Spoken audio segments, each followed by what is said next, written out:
علماء دیوبند حضرت شیخ الاسلام مفتی محمد تقی عثمانی صاحب، رئیس الجامعہ حضرت مولانا فضل الرحیم صاحب، حضرت مولانا مفتی محمد تقی عثمانی صاحب، نعرہ تکبیر، تاجدار ختم نبوت حضرت مولانا مفتی محمد تقی عثمانی صاحب،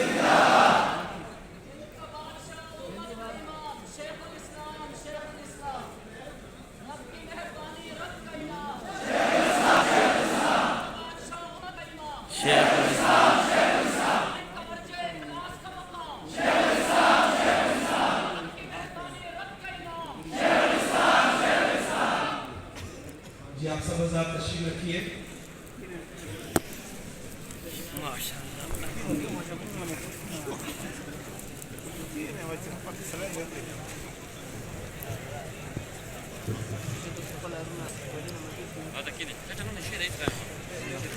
حضرت مولانا زبیر حسن صاحب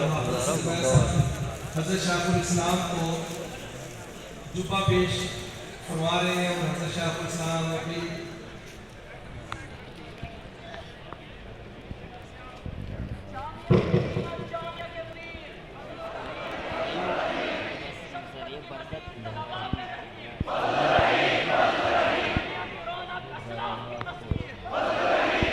حضرت مولانا تقی عثمانی صاحب، شیخ الاسلام حضرت مولانا تقی عثمانی صاحب، علماء دیوبند، اکابرین دیوبند، مدارس دیوبند،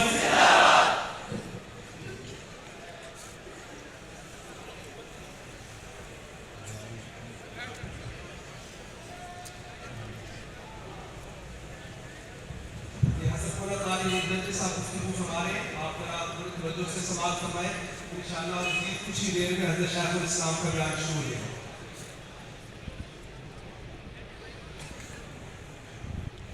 حضرات علماء کرام،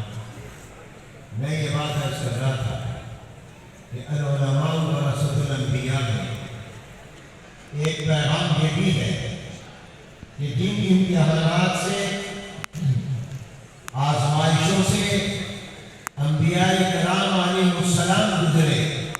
جب آپ کو تمام انبیاء کا وارث قرار دیا جا رہا ہے، تو آپ بھی ان امتحانات اور آزمائشوں کے لیے اپنے آپ کو تیار رکھیں، ان امتحانات اور ابتلاؤں کے لیے اپنے آپ کو تیار رکھیں، اور جب